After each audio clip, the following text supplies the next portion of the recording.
This is just an introduction to a series of cut scenes taken from my rehearsals for my talk on extensive reading. I removed them not because they were irrelevant, but because I needed to cut down the total length of my talk. I thought, in case they might be interesting, that it might be worth including them here in a selection of outtakes from my talk. The Extensive Reading Foundation, you can find it very easily, just search Extensive Reading Foundation. It's got a lot of information that will help you understand how extensive reading works, and it's got a lot of information about graded readers. Now, briefly, I'd like to explain how I organised extensive reading in my classes. The first problem was obtaining books for extensive reading. Initially, they were just a few novels that I had with me here in Barcelona that I started lending to my third year students. I then realized that for the lower level, I would have to get something easier. And in the Libreria Francesa, which used to be under the Liceo, believe it or not, I bought my first graded readers. I also experimented with the idea of asking students to pay €100 each, and with that money I could buy on their behalf a reader.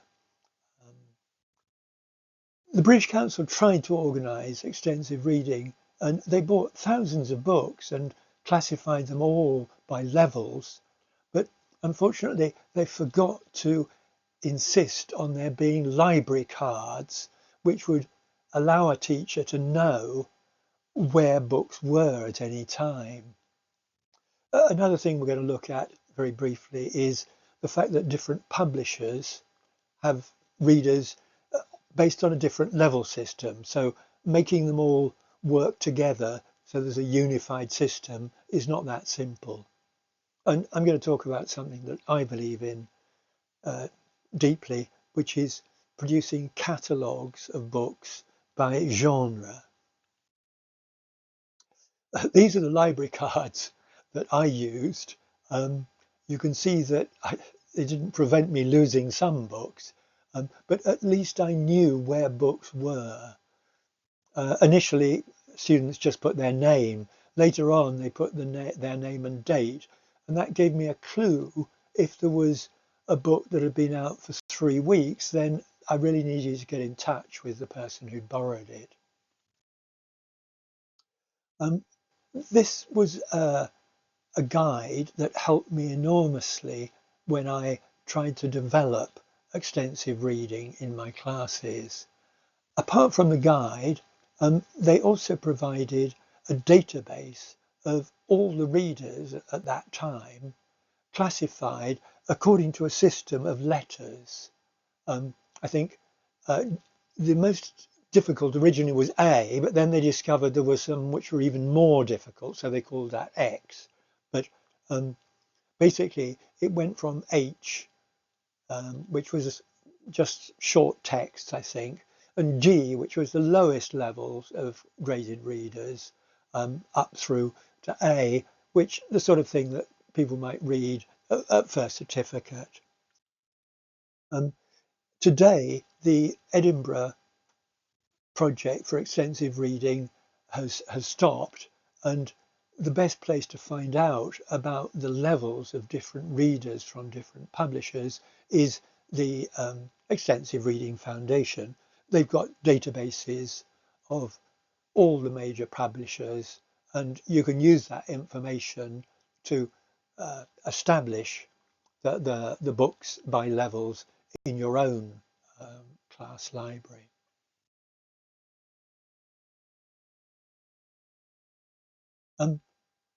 This is how I dealt with the problem of where do students start amongst all these levels.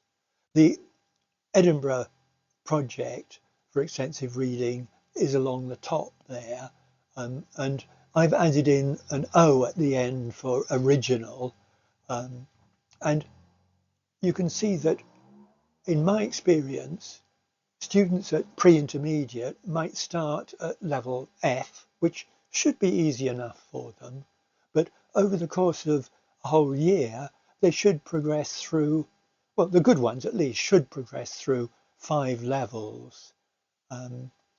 Obviously, not all students will get up to level B at the end of the year. And you can see I started different levels different courses only 1 level higher.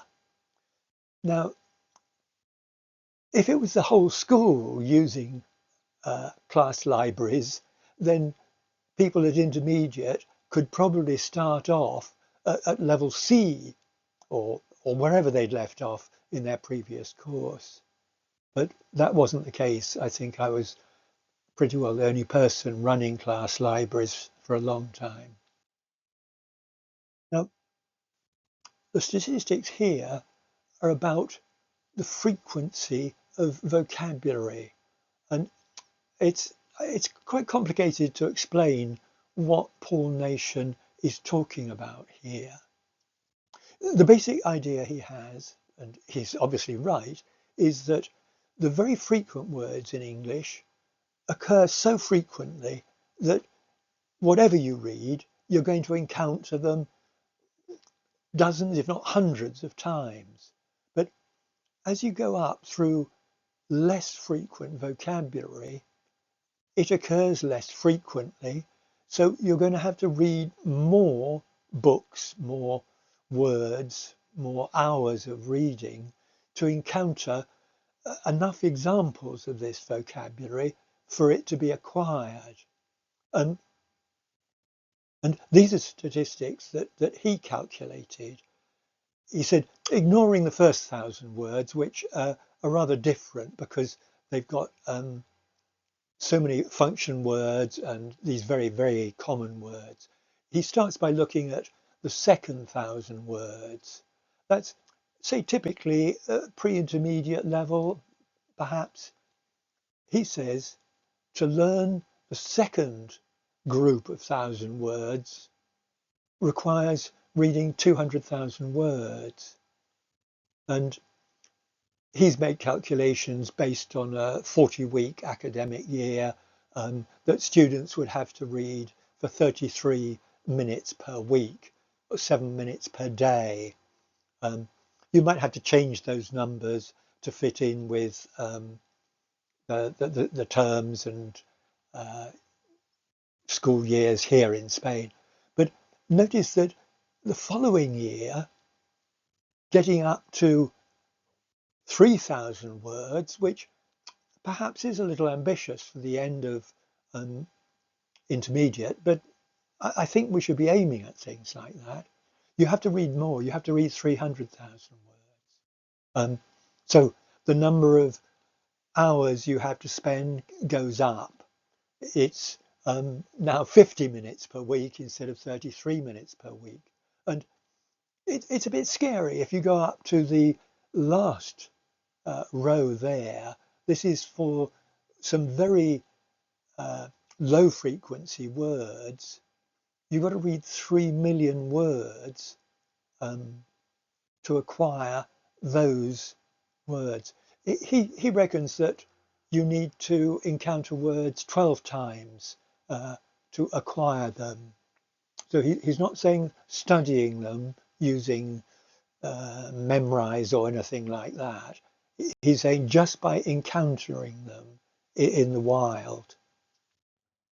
This is a simplified version of the previous chart and trying to link it in with the sorts of levels we teach. I don't know how accurate it is, but I did do some research about expected numbers of words that students at different levels should be able to recognize, not necessarily use, just recognize. So you can see the 200,000 words and the 300,000 words that I mentioned in the previous slide.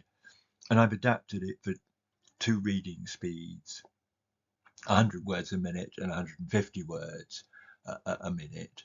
And you can see the sorts of lengths of time students should be reading every week is 3/4 of an hour or an hour, maybe 2 hours, but it does increase dramatically.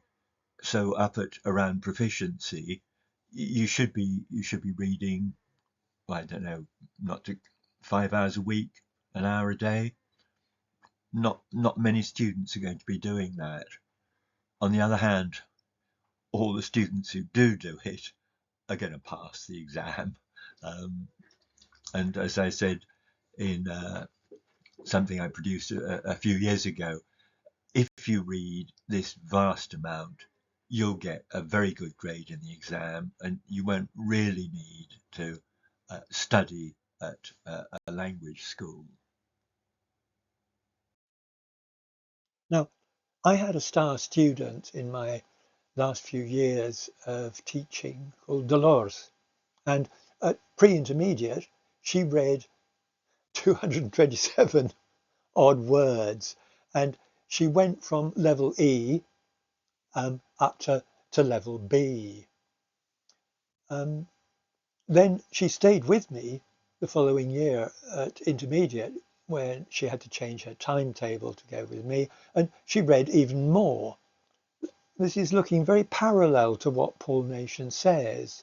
She read 381,000 words and went from level B to original versions. Okay, they were easy original versions. So in 2 years, she'd read more than 600,000 words. And at the end of those 2 years, she was able to read original version novels like Tea Time with the Traditionally Built or Morality for Beautiful Girls. I can't remember the name of the author. Yeah, that's it. Um, she'd already read two simplified books by the same author about the same characters earlier in the previous course, in fact. So Dolores read 600,000 words. Let's imagine that she read at 150 words per minute. That works out at reading for about 35 hours a year. Now, if you compare that with 150 hours of course plus some other types of homework, say 200 hours a year, the reading component should have been, say, 50 or 60 hours per year if we were following Paul Nation's four strands theory. So Dolores wasn't far off the 25% that Paul Nation specifies. She was reading for about an hour a week, but she was a star student. I've got limited statistics about students at pre-intermediate and intermediate. We're only talking about half a dozen or 8 or 10 students. And they read between 33 minutes and 69 minutes a week. In pre-intermediate, slightly less. At intermediate, slightly more. So how did I organise effective reading in my classes? Well, the first thing was to introduce the class library. Then a vital part of it was bringing the books to class every day. I've already spoken a bit about setting targets and giving feedback. The idea of saying, well, one book a week at at the easier books because they're very short. I also incorporated some sort of quality control so that students gave me feedback on the books they liked and didn't like so much, and books that were generally not rated highly were eliminated in subsequent years. I took the whole thing very seriously and put a lot of work into it, and perhaps that's one of the reasons that I was just about the only person doing it. So when you're running a class library, there are two things I think you need to begin with. Where do you start the students? Where do the students start? And how do the students decide what to read? Well, this was the chart I showed you earlier, and I always chose a very conservatively low level because I wanted the initial experience of extensive reading to be easy. Um, um, it might not be so interesting, but at least it would be easy to read fluently. And I encourage students to read a number of books at that first level, and when they felt they were ready to move on to the next level, to ask for books at the next level. And I reckon that if they read 5 or 6 books at one level, they might be ready to move on. Here are a couple of slides showing that I was using some quality control on the books my students were reading. You can see here in this table, you've got a list of books, and in the first column, you've got the average quality for, in the first case, it was 5 students, and the average was 3.3. 3.3 is okay, but okay isn't good enough. It's really got to be certainly at least 3.5, ideally 4, which is actually good. So this one was for level E. This is another chart for a much higher level. This is sort of first certificate level.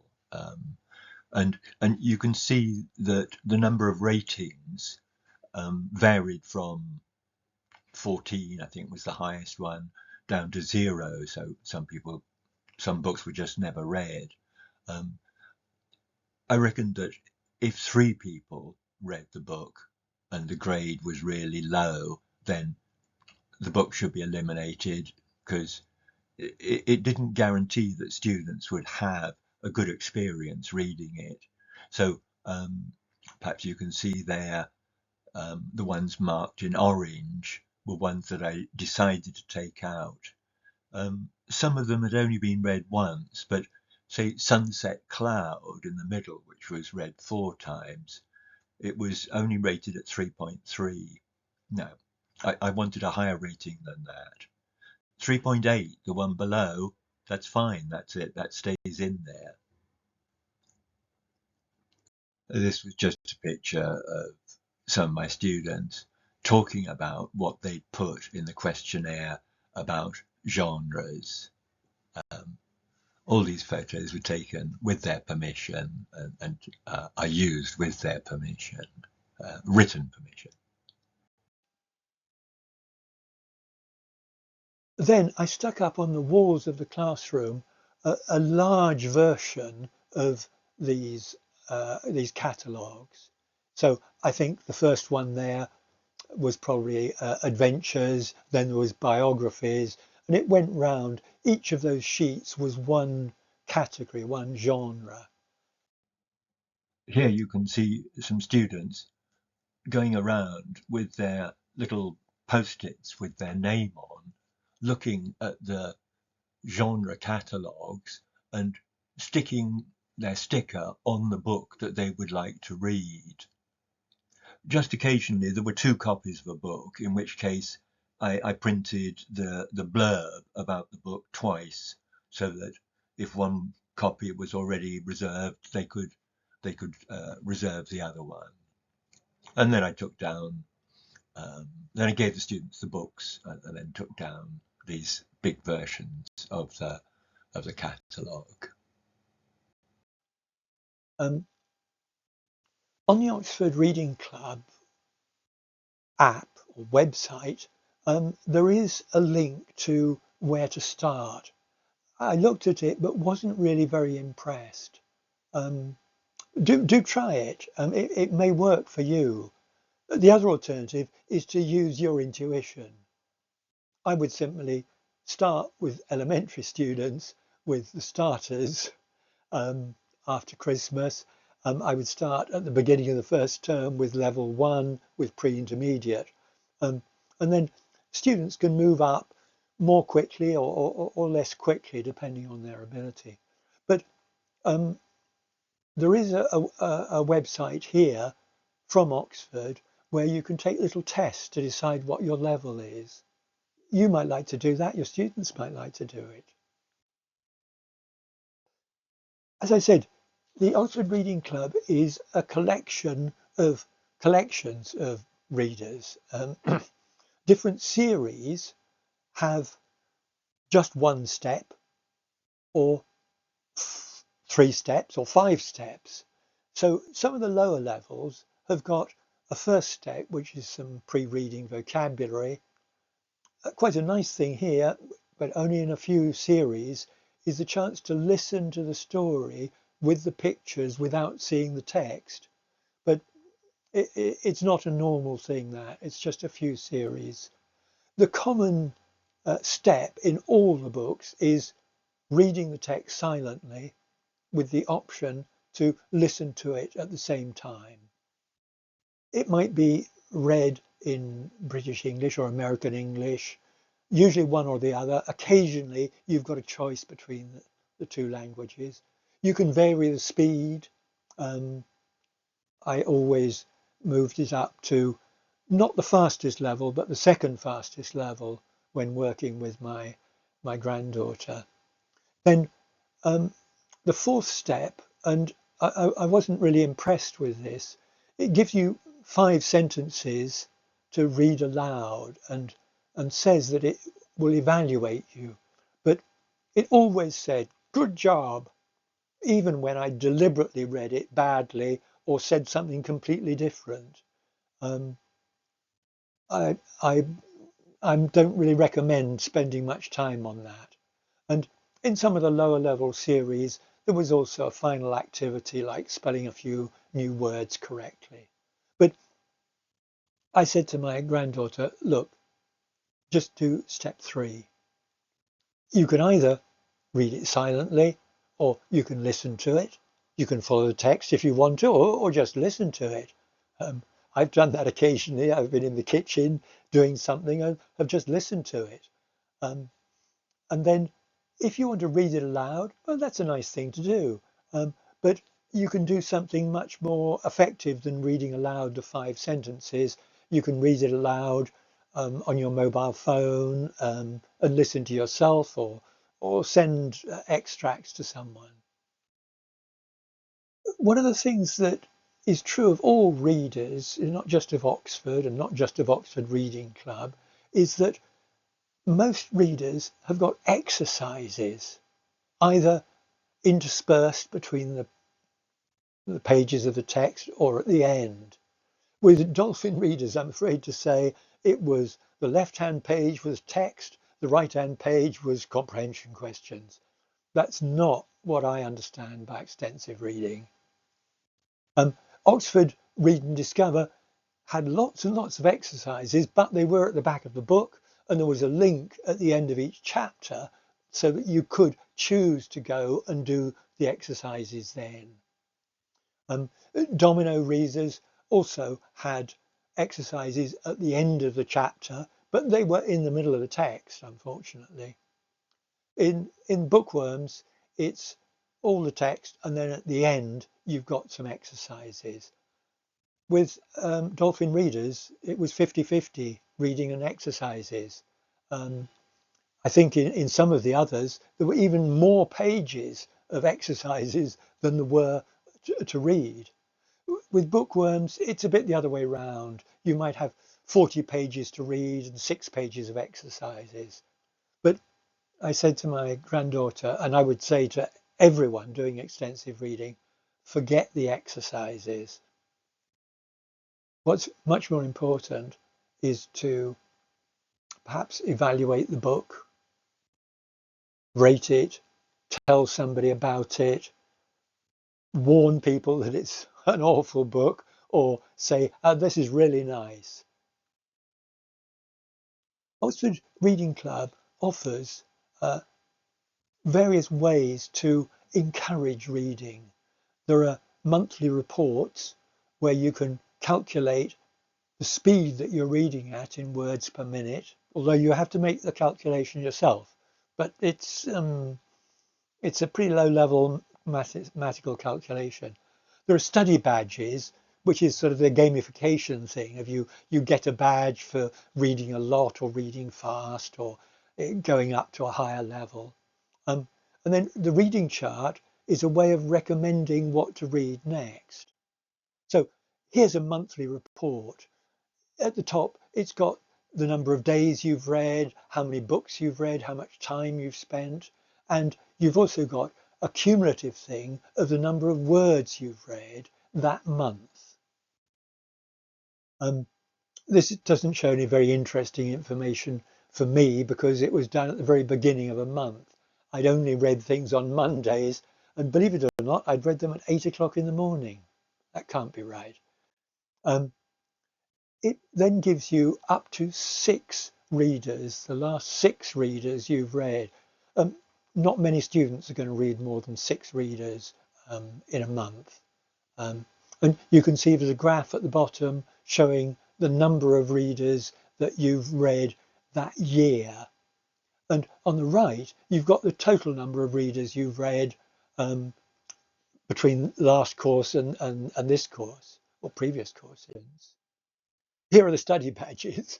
Apparently I've a Master of Persistence, level 5, a Master of Reading, level 5, Bookworms, level 4. Um, this is the reading chart. So if you go to the reading chart, it will tell you, it'll show you the reader you've just read. Here, I just read The Big Game, and I'd previously read Sing to Win. So it's now suggesting that I could read The Great Fire of London, um, or I could read one of the slightly more difficult books there. I thought that was quite a nice thing. And that takes you across all the books that you've got available. And you can get help and support for the Oxford Reading Club. Um, Students can get help, teachers, administrators. You can get information about which devices you've got the app installed on. I've got it installed on my mobile phone, which I use when I'm traveling, and I've got it installed on my iPad, which I use when I'm sitting around the house. Um, on a web page, that doesn't count. It's the apps. It's a limit of 2, so that's fine.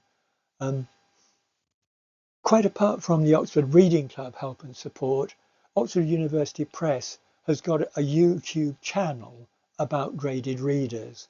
There are 71 videos about extensive reading there, and it might be quite interesting for you if you want to find out more about the subject.